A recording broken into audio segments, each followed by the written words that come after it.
pledge allegiance to the flag of the United States of America and to the republic for which it stands, one nation, under God, indivisible, with liberty and justice for all.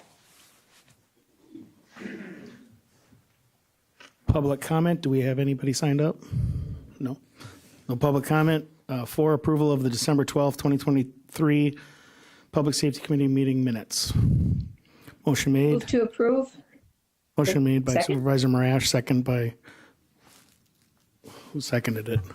Gene Mask, Supervisor Mask. All in favor? Aye. Any opposed? Aye. Motion carried. 5, policy issues, discussion, potential committee determination, none. 6, operational functions required by statute, ordinance, resolution, or policy, none. 7, educational presentations and committee discussion. And 7A, DA diversion programs. And with that, I will turn it over to Teresa.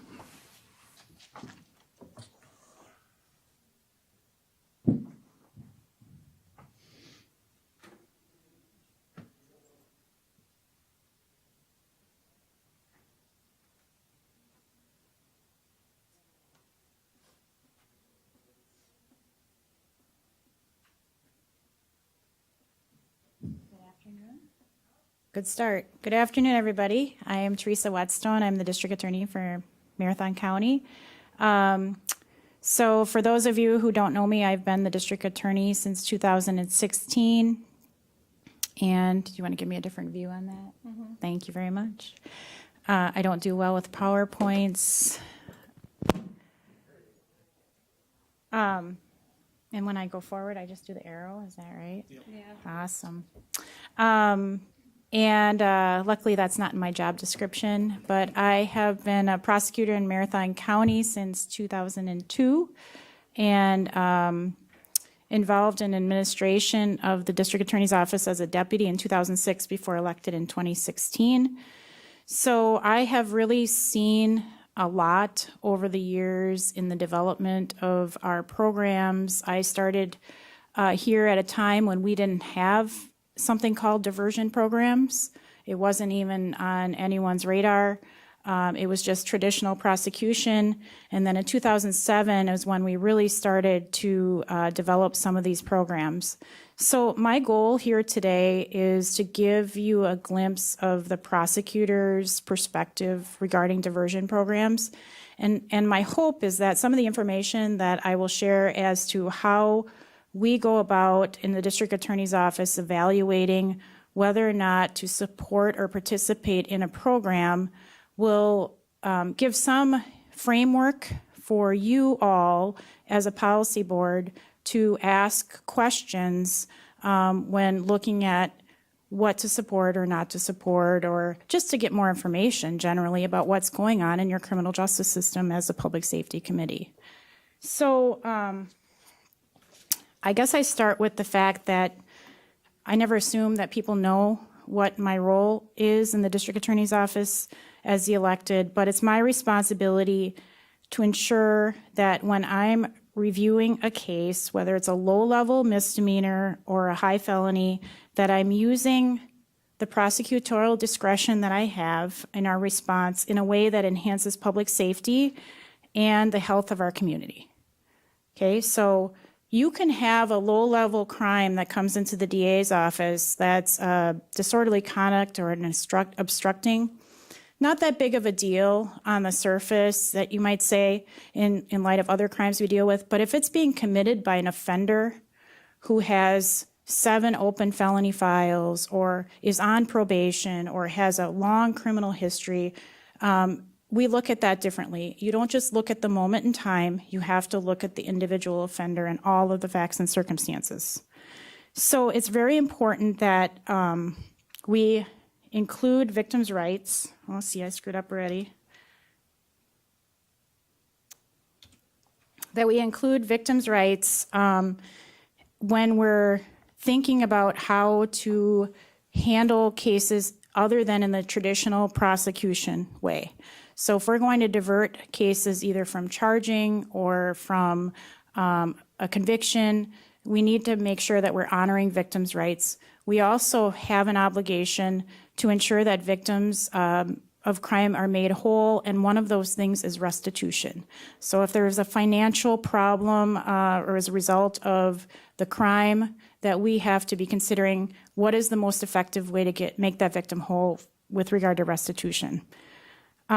So some of the things that I think Administrator Leonard are that I've learned along the way are continuous improvement, priority-based budgeting, and drift, frankly. So it's really important with all these programs that we're going to talk about, whether it be pre-charge diversion, post-charge diversion, deflection, or treatment courts, which is a prison diversion, that you continually monitor these programs. So you could have a great program in concept, and then you bring that program to our county. Everyone agrees it's been vetted throughout the nation. Other counties have used it. It's been very successful. When you implement the program here, you can't just say, oh, good job, yay us, we have implemented this great program. You have to make sure every aspect of the program is functioning properly and that you follow up and make sure it hasn't drifted or that the services that are being provided are up to standard. So there's a lot that goes into it. So all of these programs we're to talk about here today are a choice. They are not required by statute. They're not required by any kind of law. Some of them don't even have statutes that actually support the programs. But the reason that the DA's office would go into these programs is because we want to have an intervention that is a diversion that gives us a better outcome than we would have had we done the traditional prosecution way. So it would make us more healthy and more safe. That's why we're choosing to divert, is because it enhances public safety and the health of the community. So a couple things to think about are, is the program evidence-based, like we talked about? Has it been vetted in other communities? Are the stakeholders on the team all aligned in the mission? Are they understanding of their role on the team? Do they have mutual respect and trust of one another? There has to be checks and balances. No matter who you are on the team, there has to be a check and balance. There has to be an open forum to bring concerns and the ability to adjust. So we have seen drift in our diversion programs within the district attorney's office. I should probably bring up that slide so I can. So we're going to talk about each of these areas. And when it comes to specifically pre-charge diversion, we've had that in our office, and we're going to talk more about it, but since 2007, when we evaluated who was getting access, what offenders were being considered for pre-charge diversion, we realized that some of our prosecutors, so at that time I believe we had 11 prosecutors in our office, some prosecutors either didn't understand it, didn't believe in it, or didn't think about it on a regular basis.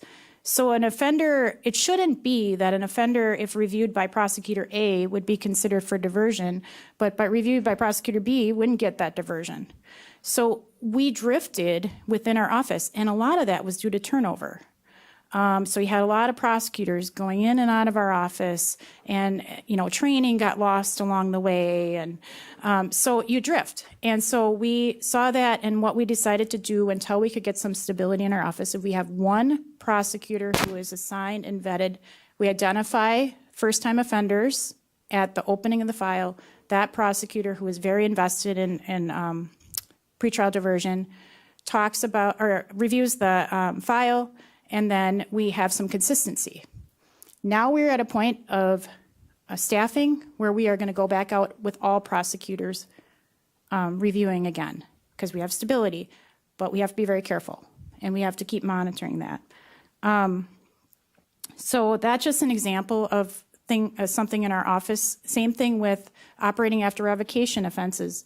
We needed to make sure that we had somebody who was reviewing someone's driving record to determine whether or not they could get their license back. If they look at that sheet of paper and they don't really know what it means, they're not going to be vetting the right people to get into the program for the success. So again, we assign somebody who is very heavily trained in that area to do that.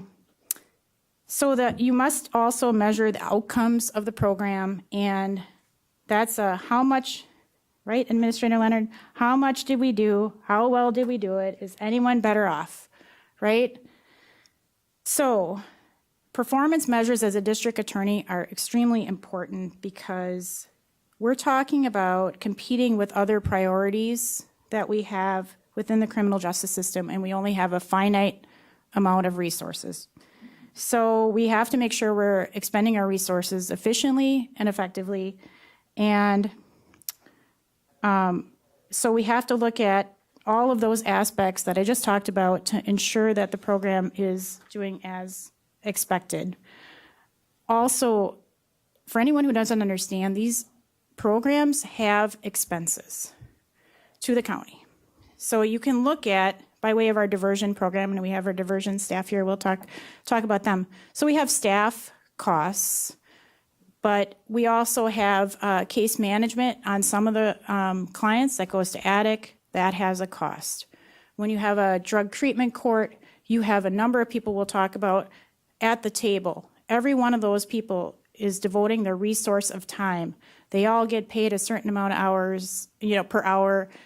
There's a large resource investment into making sure that these programs work. And I caution you, because I have fallen into this trap, that just because someone makes it through the program doesn't necessarily mean it's a success. You have to look at the people who make it through the program and graduate just as much as you look at the people who failed. Because it could be that you're putting people in the program that would have succeeded on their own without the program. And we've just now expended a tremendous amount of resources on that person, and they would have been successful on their own. That's a possibility. So when you talk about success, you don't want to take credit for something unless you've actually evaluated what was it that made that person successful. So I'm trying to figure out which programs enhance public safety and our health in our community and where to expend our resources. So that's where I start. So the deflection program is a brand new program in Marathon County in the sense that it's with the DA's office. It started working with the Sheriff's Office and North Central, and it moved to the DA's office in partnership with the Sheriff's Office on October 16th. This is a how would I describe it? It's pre-arrest diversion. So the purpose of it is to provide support to vulnerable individuals with substance use disorders, mental health, through connecting these individuals with targeted services and helping reduce the burden on the criminal justice system. So it's the first possible intercept in the criminal justice system for these individuals. So we have two ways that you can get an individual right now into that pathway. One is the overdose response, and one is law enforcement referral. The overdose response pathway is where the deflection team reaches out to individuals who have recently overdosed to connect them with services and help provide them continuing support. The second is law enforcement referral, where law enforcement can directly refer an individual with significant substance use problems to the deflection team to connect them with services and help provide them continuing support. So this is before there's a referral by law enforcement to charge with a crime. This is a step before that in hopes that we're getting to the heart of the problem. In the first 3 months of the program, after the transition to the DA's office, we've had 13 new referrals. This is 44% on our way to our target, which is a goal of 25 by the end of April. The average wait time for participation is 2 business days to connect them with services. So that's one of the things we want to measure. That's the how much did we do and how well did we do. The other measures, we're going to have to wait a little bit to see how it goes. So in order for this program to be successful, we have to partner with law enforcement. when we, and Dana is here, if you want to wave your hand. Dana's new to our office and is doing a fantastic job, and along with Nikki and Ruth and Abby, to get this program up and running. But when we went out and talked with law enforcement, a concern was that their discretion would be somehow hampered. So you have to understand, we look at, in the DA's office, an individual at kind of a moment in time. We get a police report, it says they did this on this date. A law enforcement officer, and we have Danny Diaz from the Central Wisconsin Narcotics Task Force, who's our FBI representative. He's going to talk in just a little bit. But law enforcement has so much information about that individual from their work out in the street. They have so much background and education on the dynamics of criminality and for example, drug trafficking. That intel that we have available to us in Marathon County is wonderful. A lot of counties don't have that.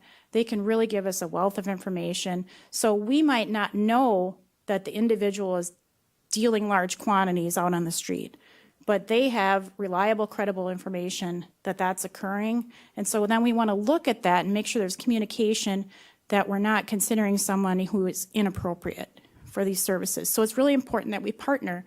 So what we said to law enforcement is, not only is your discretion important, it's an asset to us, because you are going to provide us the information to tell us whether that is an appropriate candidate. So it's a tremendous resource that we have here. But it's really important that we had that conversation and we asked them directly, what are your concerns? Do you have any issue with, it's a different way to do things, and are you concerned about that from a law enforcement perspective? And hear those concerns and meet them where they're at and use them as an asset instead of a barrier. So then pre-arrest diversion. I don't need to switch. The purpose of pre-arrest diversion is to hold offenders accountable for a crime they committed by diverting the arrest of the crime to allow for the opportunity for them to have an individual treatment plan. If the participants successfully participate, they engage in the program for 90 days, then the arrest is no longer pending and there's ongoing support, and it's still provided if ongoing support is still provided. So it's kind of a shift in a mindset that this is a step then past deflection, that referral or the overdose response, but it's prior to arrest. We give another opportunity to connect with services. Then we have pre-charge diversion.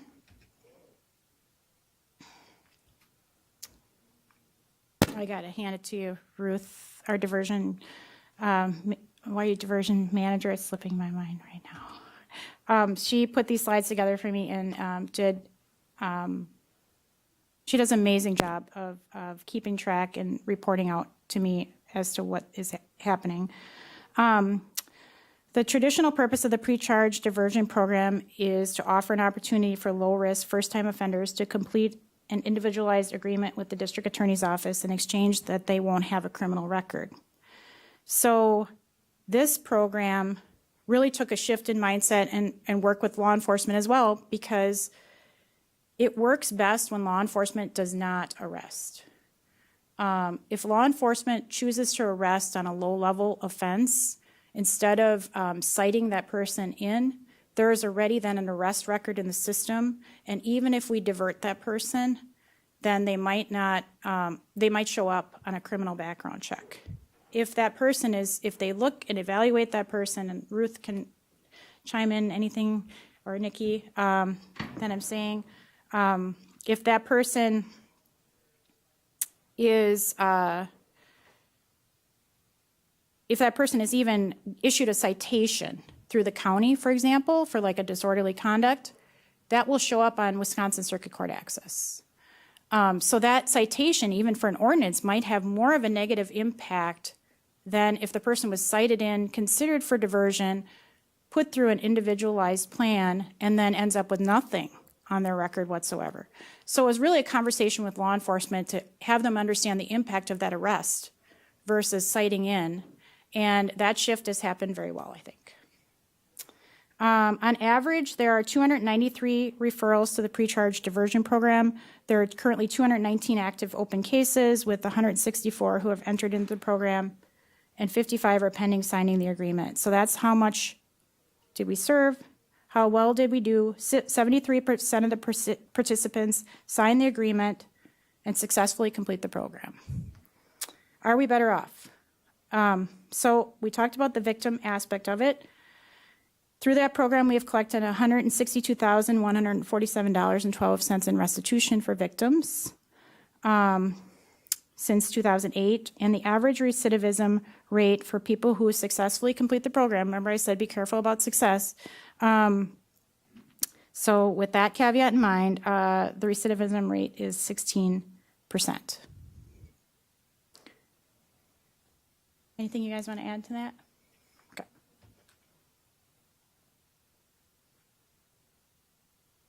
It's got to be killing them to not present up here and have me doing it and bungle my way through it. So I made them available for questions. So the post-charge diversion program. So this is now, so we have individuals now who have been referred to the office. We can pull those cases back. If we pull them back, the court system doesn't have to be taken up with their cases. So they're all, those pre-charge diversions all stay out of the system. It saves court time, it saves public defender time, it saves court reporter expenses, clerk of courts, filing notices, all those things are saved every time we divert successfully from the system. We fail if that person comes back and commits another crime. Then we need to look at that, because then we really haven't achieved our goal. So now we have post-charge diversion. So you might have another higher level offender who still would be amenable to treatment, maybe doesn't need to be considered. Our most common is felonies. Maybe this is the first time they faced a felony. They don't necessarily need to be a convicted felon. We want to give an opportunity for treatment and divert from that felony if at all possible. So we have them plead to the felony, but they're not convicted. They go through the program, and if they successfully complete, then we wouldn't have the felony conviction at the end. So you see how there's a progression of these offenders, so many steps. We have had people who have failed the DPA, the pre-charge diversion. Then we've given them a deferred entry judgment. They've failed that. Then they've gotten probation. They failed that before they actually end up in jail. So there is a wealth of opportunity for offenders to have people work with them. That's not all offenders, but a significant number. So post-charge diversion, we have an average recidivism rate for people who successfully completed that. This is the one that got messed up, huh, Ruth?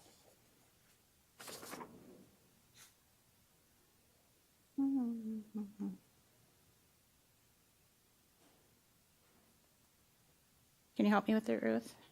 No, I think this is messed up on my slide. So for post-charge diversion, we want to make sure that we give the individual the opportunity, but we don't jeopardize public safety. On statistics are on the screen. I can't add anything to that because my information's all messed up in here, and you tried to avoid that. So 18% recidivism rate, 73% success rate, and collection of restitution, $976,620.41. So we have 401 active cases. On average, we have 263 annual referrals. So those cases really do help to get cases moving through the system. Defendants see it as an opportunity. Again, this is something we don't need to offer, but we do offer because it's consistent with public safety in that the individuals are amenable to treatment. If they successfully complete, the recidivism rates are very low, and we are saving court time, hopefully, and achieving ends of making victims whole in part as one of our goals as well. So these programs are great. We have to spend a tremendous amount of time and energy to make sure they stay great. But we also, if I go back to the slide, have prison diversion.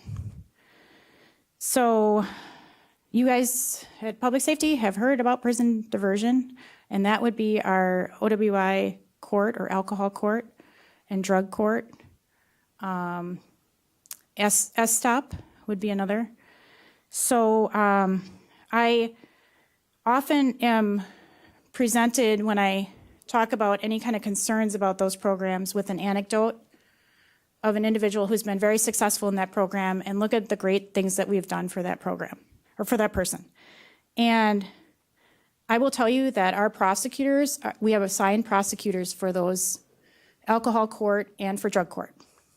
And those prosecutors love those initiatives because that's actually a positive experience in theory, that they will be doing something to help people to overcome their addiction. And it's a collaborative team with the public defender's office, the judges, treatment providers, law enforcement, and it's designed to be really a positive experience with positive outcomes.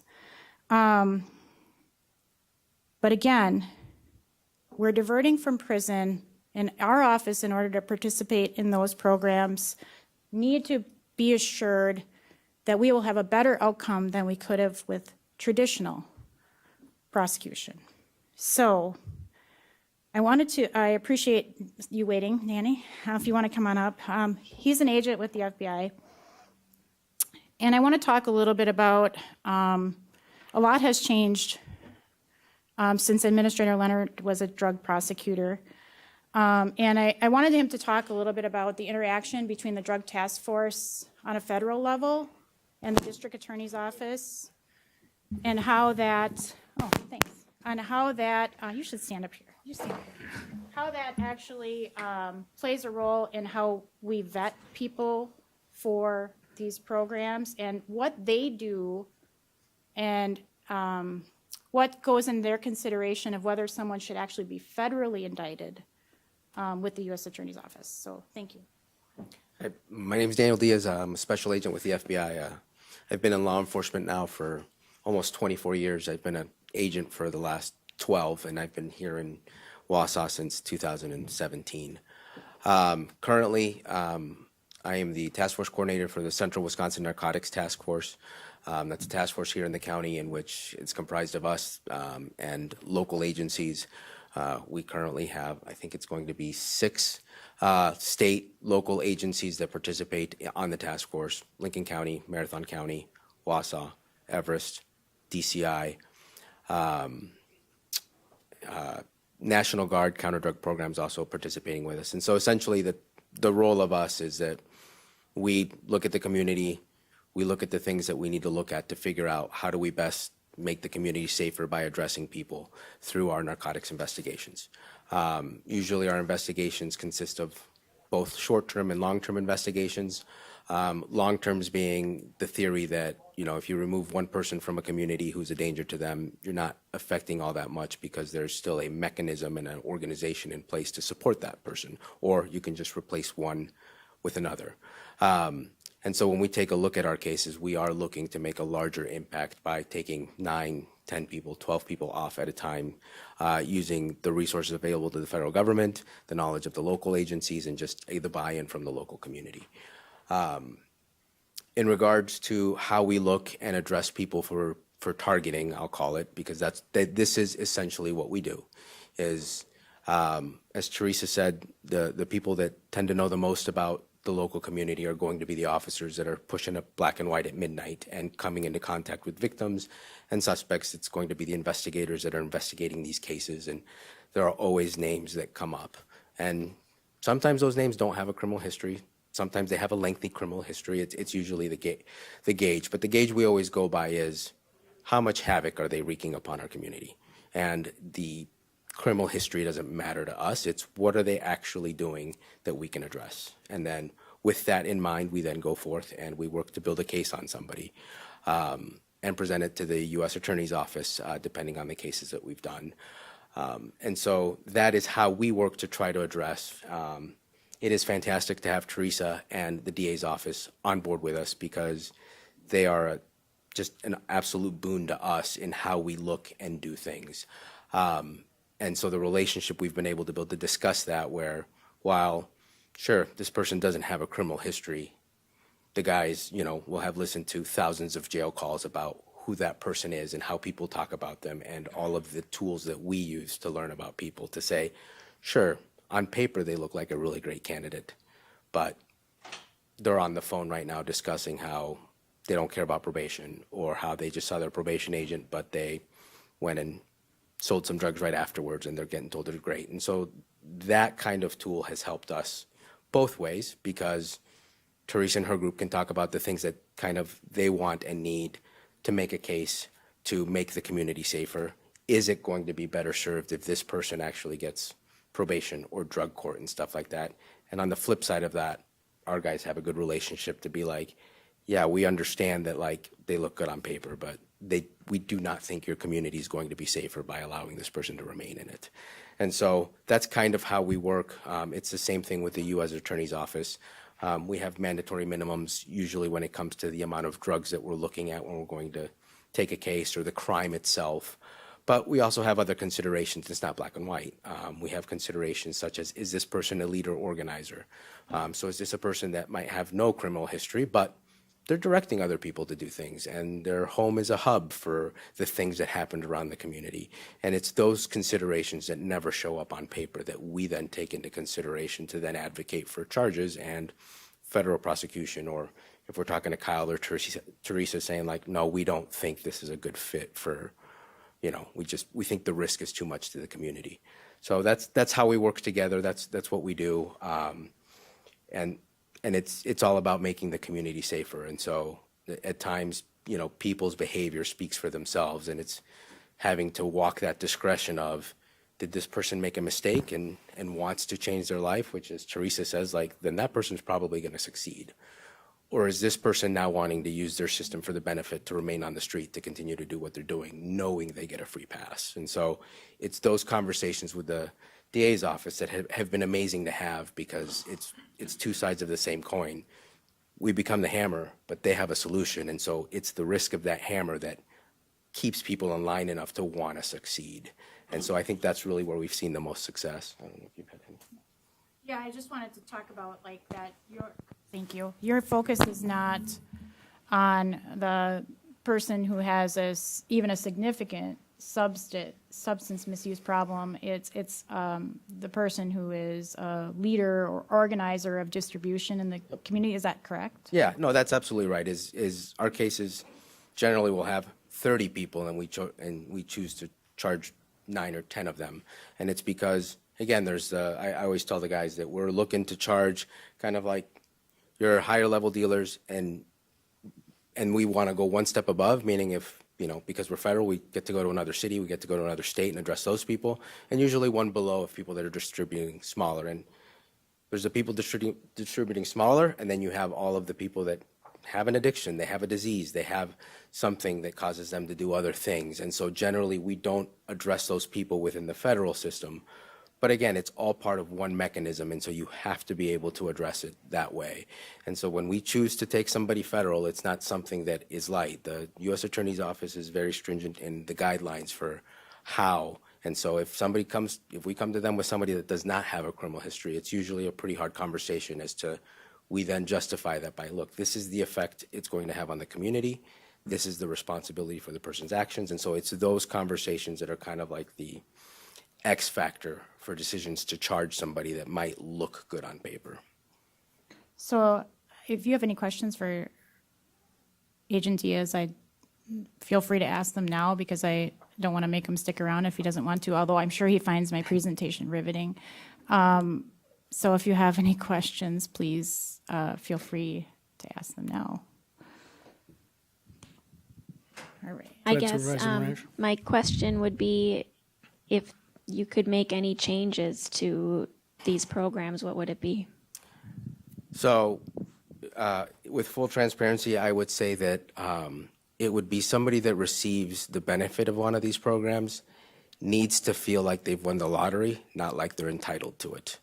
And so what we've seen and what we hear on the phone calls is that the frequent flyers that we deal with assume that they're going to be giving one free pass or that they're going to get just this and not have to deal with any great big consequences in regards to their behavior. And so that dynamic needs to change of where people recognize that they will be held responsible for their actions. And if they happen to get an opportunity to wipe their record to do those things, that they feel they won the lottery so that they put the work into it. And right now, at least from what we hear and see, and we don't get to see the successes per se because usually we don't see them again.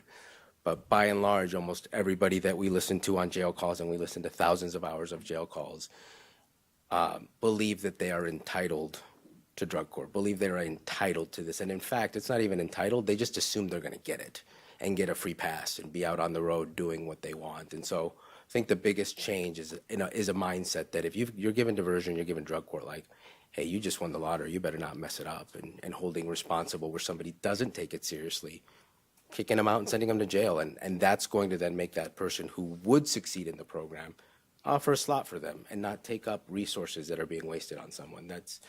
That for me, I think the programs are valuable and good to our community. I just think currently people aren't incentivized to actually, put the work into them. So how do we do that?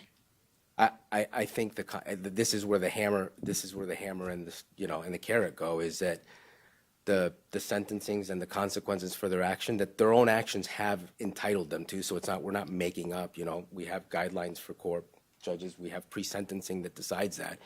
Is I think when those become enforced and people begin to see that, like, oh man, everybody's being held responsible, I now have a second chance, I need to take advantage of it. I think that's kind of which I actually think the drug court mechanism is fascinating, because you have everybody involved in the legal process actually have a voice. You have the defenders, you have the prosecutors, you have law enforcement, you have the judges. And so I think the mechanism is sound. I think is then the flip side of making sure that somebody recognizes what kind of opportunity they had and then holding them responsible if they don't meet the terms of the agreement. There's a lot of third, fourth, fifth, sixth chances that I think create the perception of it's just a checkbox. I don't need to do anything. So you said, thank you so much. So as you can see from all of this, that it's a tremendous responsibility to be a team member on these programs or to run these programs. I, as a district attorney, feel that it is. Because if I choose to do a non-traditional route for prosecution, and let's say the person should have been in prison or would have been theoretically in prison, and we choose to do them in a program, then and it's not the right choice, then if they engage in more criminal activity, that's criminal activity they wouldn't have engaged in had they been in prison. So recently, and I wanted to say, like, as we talked about this, one of the drifts we had in our office was that we were diverting people prior to Ruth's tenure as a diversion supervisor. I got it right this time. I'm so sorry, Ruth. Was that we were not necessarily putting people in the program that we could actually prove our case and prove it beyond a reasonable doubt.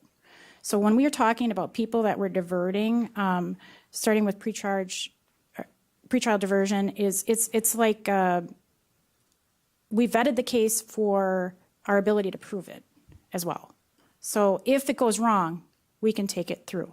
So if we have a post-charge diversion where an individual is charged, but we defer entry judgment on the felony, if we have a judge in this process who, when the contract is violated, this is the hammer part, when the contract is violated, will not enter judgment, now I am in a position where I am not better off than I would have been if I had done traditional prosecution, because now I can't have the conviction like I theoretically could have had at trial.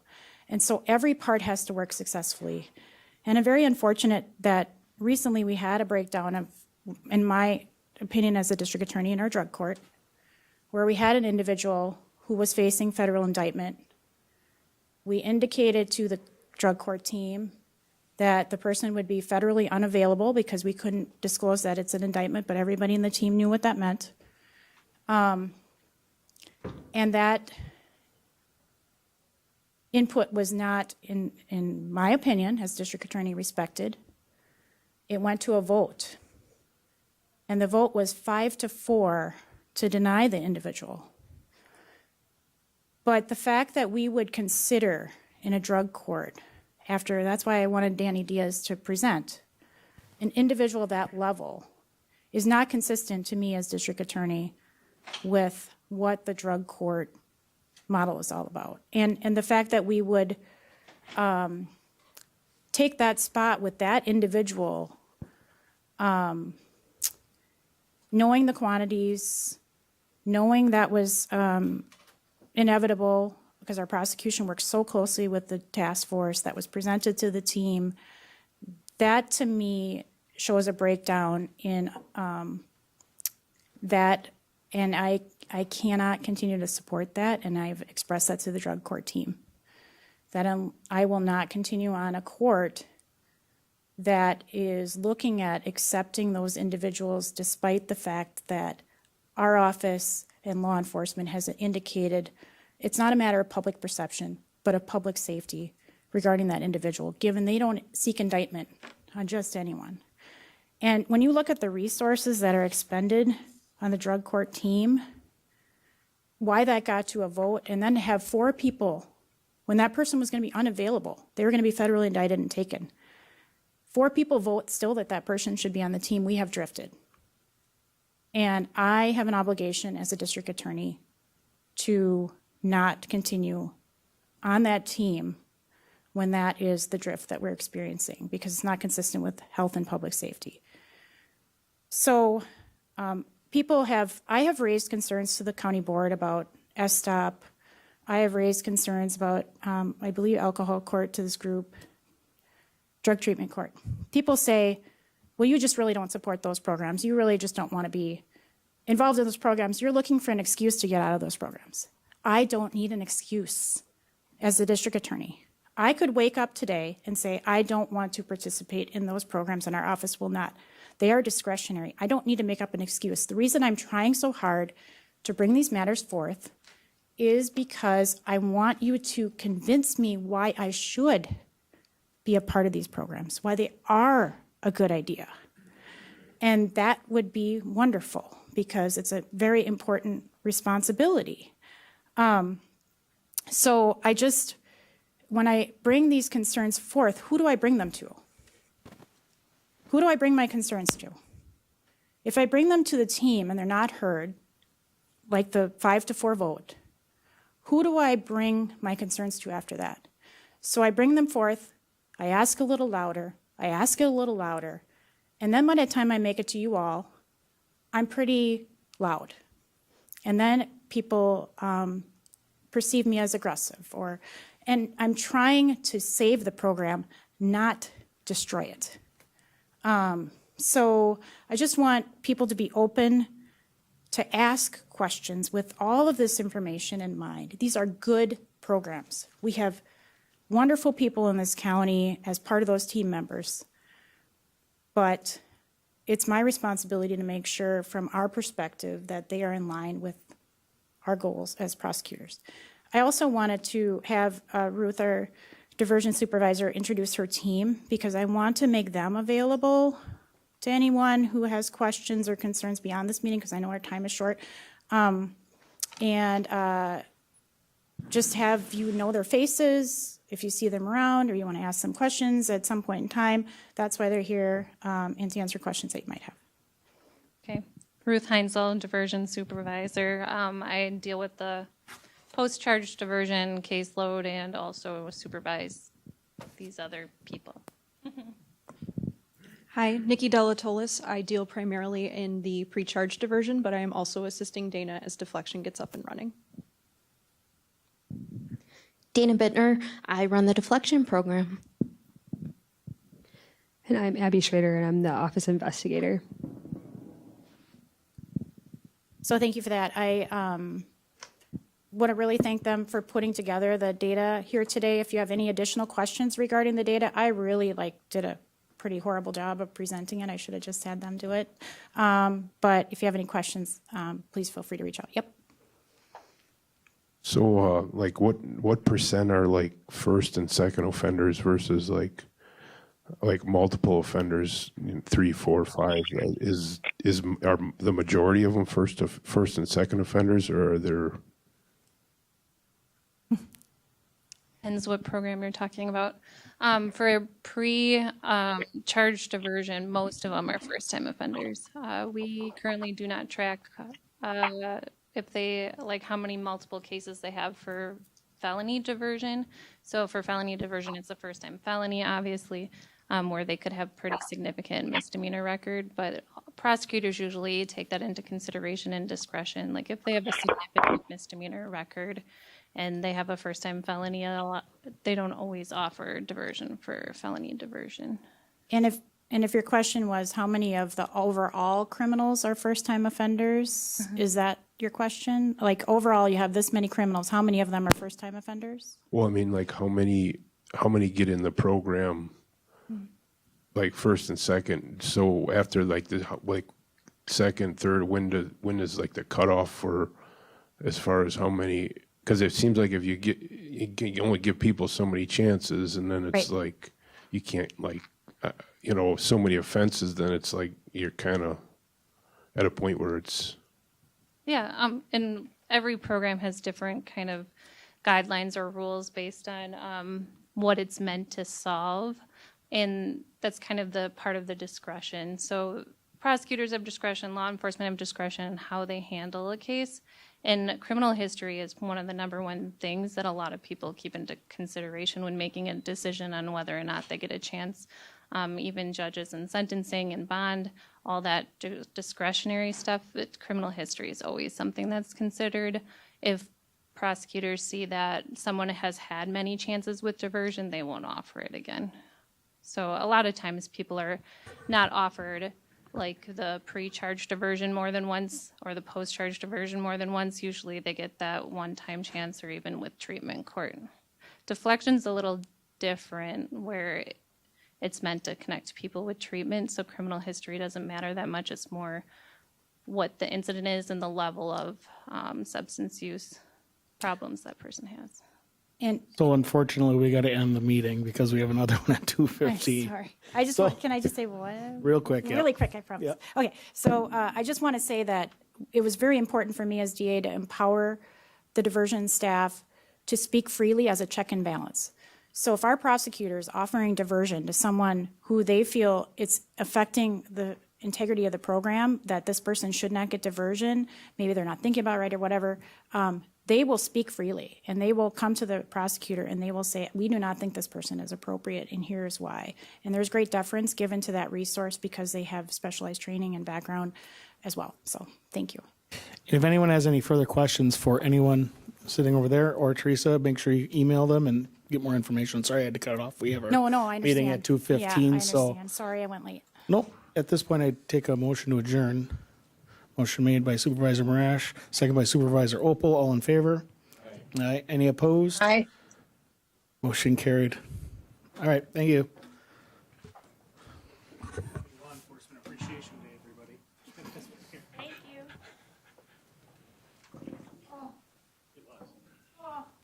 I had that announcement. It is D, is mine, right? What was that? If I eject this, it would be this one, not that one, right? Yeah, I think so. Okay, I hope so. You hit the